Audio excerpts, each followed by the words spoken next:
Hey guys, what's up? It's Debbie, and I am back with more true crimes of criminal minds. Welcome. If you've never been to my channel before, what I do is I look at an episode of the television show Criminal Minds, and then I talk about a true crime case that is mentioned in the episode, similar to the episode, or the episode was based on that case.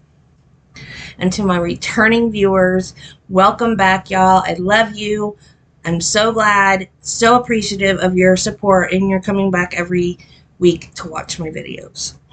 The Criminal Minds episode that I am talking about today is Season 2. We are almost done with Season 2, guys. We've only got like 3 or 4 more episodes. Season 2, Episode 17, Distressed. This is such a sad episode and a sad case. This episode of Criminal Minds is about a war veteran that suffers from PTSD. In the community that he lives in, there's a lot of construction work going on, and the sounds trigger his PTSD, and some innocent people get killed. The true crime case that I'm talking about today is the case of Nicholas Horner, who did 2 tours in Iraq and was on the initial entry into Baghdad. He came home a changed man, according to family, friends, acquaintances, and his defense lawyer. Let's get into it.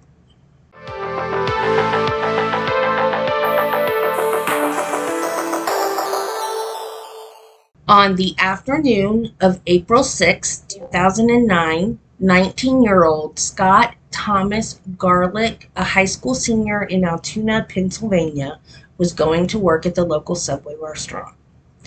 He was about to graduate high school and then go on to college and start a career. He had his whole life ahead of him.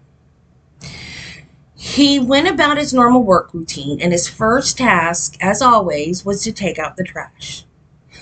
So he gathered up all the trash inside, and he was going to take it outside to the dumpster in the back of the restaurant. But when he opened the door, there was a man standing there with a gun. Didn't say anything. He just shot Scott in the head. And then he shot the other employee that was in the back of the restaurant, 36-year-old Michelle Petty. He shot her in her left leg and hip. She survived, but she had to do months and months of rehab. To the people in the restaurant, it sounded like firecrackers, and everybody got under the tables when they realized that it wasn't firecrackers, it was gunfire. 64-year-old Cynthia Harker, a Subway worker, was working out front making sandwiches, and the man with the gun came into the front of the restaurant and looked at her and said, "I'm going to kill you." She said, "Please don't kill me. Please don't shoot me. What do you want?" And he said that he wanted money. So she took the money out of the register, put it in a sandwich bag, and the man left the way he came in, out the back. He got $133. Harker had told everyone to leave, like all the customers that were in the restaurant. She told them to leave, but then she saw the gunman through the window outside of the building. So she told them all to stay until she was sure that that person was gone, and she was going to call 911. Well, she called 911, but 911 was busy. 911's not supposed to be busy. I don't understand why 911 was busy. But anyway, after she called 911, she called the owner of the restaurant, who I am assuming then he called 911 because emergency personnel did show up at the restaurant. Cynthia went in the back to check on Scott and Michelle, and she tried to stop the bleeding from Scott's head. Scott, unfortunately, did not survive. Despite being injured badly herself, Michelle Petty told the EMTs when they got there to go work on Scott, that she was okay. Which she wasn't okay, but Scott was much worse than she was. Cynthia Harker consoled Michelle while the EMTs were working on Scott. Chief of Police James Ott was first on the scene. Outside the Subway restaurant, a man was pointing and yelling, He just up and shot him. He just shot him. At first, Chief Ott was not sure if this was a witness or someone trying to redirect him. Then he saw a man's head pop up from behind the cars in the parking lot. So Chief Ott ran after him. He has no idea why the gunman didn't shoot him, and he says that he feels lucky to be alive today because he had no idea where the shooter was. The shooter had plenty of opportunity to just take him out, and he doesn't understand why he didn't do it when he had the chance, but he's thankful that he didn't. Meanwhile, Mark Martino and Scott Douglas, officers with Altoona's bike patrol, were asked to work overtime, but they would need to put their bikes away and then go get their patrol cars. Martino went home to eat, and when he got the call of shots fired, he got in the cruiser and he left. And then when he got to the restaurant, he was told that the shooter ran out the back. He got back in his cruiser and then he went to look for him. He didn't see him anywhere, so he went to a nearby convenience store just to check and make sure that no one was in danger, because he thought, well, if he's on a killing, robbery spree thing, maybe he's going to go to the convenience store and hit that next. So he decided to check, but everything was fine. While Officer Martino was checking on the convenience store, he got a call directing him to a second shooting location on Ellenberger Lane, where there was an apartment building. When he got there, he saw a man on the ground. Recently retired 64-year-old Raymond Williams was just out getting the mail at his apartment complex. The gunman shot him and stole his keys, thinking that the nearest car belonged to Mr. Williams.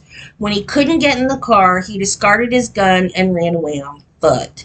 Now, I think what happened, I've lived in apartments twice, both for only 6 months at a time, because I like it out in the country, so I moved back.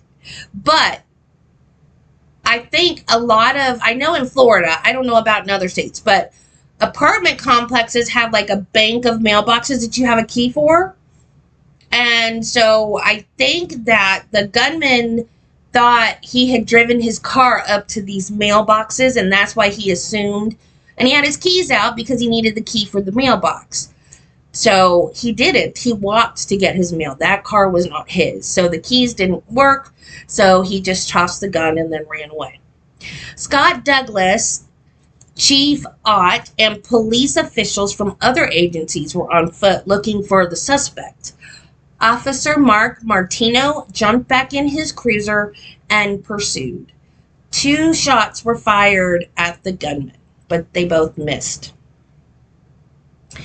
Mark Martino in the cruiser came to a small bridge that ended in a dead end at a tire store's parking lot. This is my favorite part of the story. I love this part of the story. Martino stopped. He took a deep breath and prayed. Lord, let me do the right thing, whatever the right thing is. Done with his prayer, he opened his eyes, looked up, and there was a suspect right in front of his car. And then he tripped and fell. God not only answered his prayer, he helped him catch the suspect. I love that. I love that so much.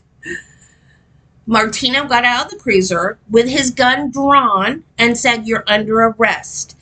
But because the gunman was no longer armed, he put his gun away. And he went to arrest him and cuff him, and he was not having it. He fought and fought and fought. He did not want to go into custody. So Officer Martino just went one-on-one with the man, and he was finally able to arrest him and get him subdued. And the suspect said, "It wasn't me." And Martino said, "What wasn't you?" Because of this statement, police looked for other suspects in the area but found none. Now, I think that they didn't really believe there was another person, but I think that they did it just to be thorough, because I think it's pretty obvious that this is the guy who robbed the Subway restaurant and shot 3 people, killing 2 of them.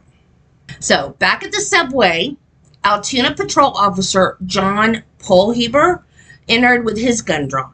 He was looking at a room of extremely traumatized and terrorized people. He put his gun away and told them that everything was okay now and they could get up off the floor. But there was one little girl that was afraid to stand up. She felt so safe cowering under that table that she did not want to stand back up. And he said the image of the fear on that little girl's face still haunts him. The gunman was 28-year-old Army veteran Nicholas A. Horner, who had done, as I said before, 2 tours in Iraq, and he was part of the initial entry into Baghdad. During his tour, 2 soldiers were killed in a bombing by the Air Force, and he saw a bus blown up right in front of him. I don't know if that's the U.S. Air Force that maybe accidentally bombed 2 of our soldiers, or if it was the Iraqi Air Force. I don't know. But he saw a lot of really bad stuff.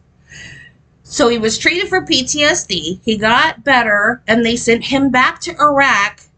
But when he went back for a second tour, it reignited his PTSD. In 2008, the Army took his gun away from him because he was clearing the barracks. You know, clearing like if you watch a police show and you know how they do where they like look around the corner and they clear the house before they all go rushing in there to make sure there's no people with a gun in there that's going to shoot them in the head. So this is what he started doing in his barracks on the Army base. He would try to clear them. He would draw his gun and go around the Army base, the barracks, making sure that there were no enemies in there. And because of this behavior, the Army took his gun away from him. And they discharged him. When he came back to the States, he moved to Altoona, Pennsylvania with his family to be closer to Van Zant VA Hospital. He was being treated for anxiety, paranoia, depression, and panic attacks. For some reason, he felt like he needed a gun to protect himself. Because the Army had taken his gun away, he borrowed one from his parents. His wife, Wendy, said that he, in the middle of the night, he would start to attack her, and then she said he would either wake up or just snap out of it. He stayed down in the basement for long periods of time. He had the gun hidden in the couch cushion so he could readily get it at any time. And he just was not the same man anymore. 3 years before the trial began, attorney Thomas Dickey took on the case for the defense. He was assisted by David DeFazio for the death penalty phase of the trial. Dickey's defense was that his client's PTSD caused him to be delirious and he could not form the intent to kill. He argued that Horner thought he was in Iraq at the time of the shooting. The trial became about PTSD. The prosecutors, ADA's Wade Cagaris and Jackie Bernard, disagreed, saying that he was simply robbing a restaurant of his own free will. I haven't looked any further into this phenomenon, but apparently a lot of soldiers that come home with PTSD end up in prison for various crimes. It starts with small little skirmishes with the law, like DUIs and those kind of things, and then it escalates and escalates. I understand PTSD. I have CPTSD. I understand what a flashback is like. But that's not going to make you rob a store. I don't think. So he may have had PTSD, but why did he feel the need to rob a store? I don't see the connection. If anybody that has PTSD and understands that connection, if you would let me know in the comments, if it's not too triggering, I would love to know, because I'm really curious as to why PTSD would make you want to rob a store. Horner was charged with 2 counts of first-degree murder plus many other charges. Judge Jolene G. Capriva denied the not guilty by reason of insanity defense. Jury selection began. The defense attorney, Dickey, he filed a King's Bench petition in the Pennsylvania Supreme Court while jury selection was going on. What a King's Bench petition is, it's that the Pennsylvania Supreme Court has the power to consider any case pending in a lower court, and even some matters not pending in the court when it sees the need to address an issue of immediate public importance. So Dickey thought, I'm going to submit this to the Pennsylvania Supreme Court so that I can use the defense of NGRI due to PTSD. But the Supreme Court Justice, Seamus McCafferty, man, is that an Irish name? Seamus McCafferty stopped jury selection while he was deciding the motion of the NGRI, not guilty by reason of insanity. Judge Capriva asked Justice McCafferty if jury selection could continue, and he said no. Stop means stop. So that halted jury selection completely, and they would have to start over when they went to trial. However, the Supreme Court said that at that time they would not consider the motion. So they wanted the trial to go on first, and then they would consider that motion, which seems kind of weird to me, but I don't know anything about the law, so I don't know. So a new jury was selected, and the trial began. Because this motion was pending, Judge Capriva permitted the defense of diminished capacity. And what diminished capacity is, it's the theory that a person due to unique factors could not meet the mental state required for specific intent in a crime.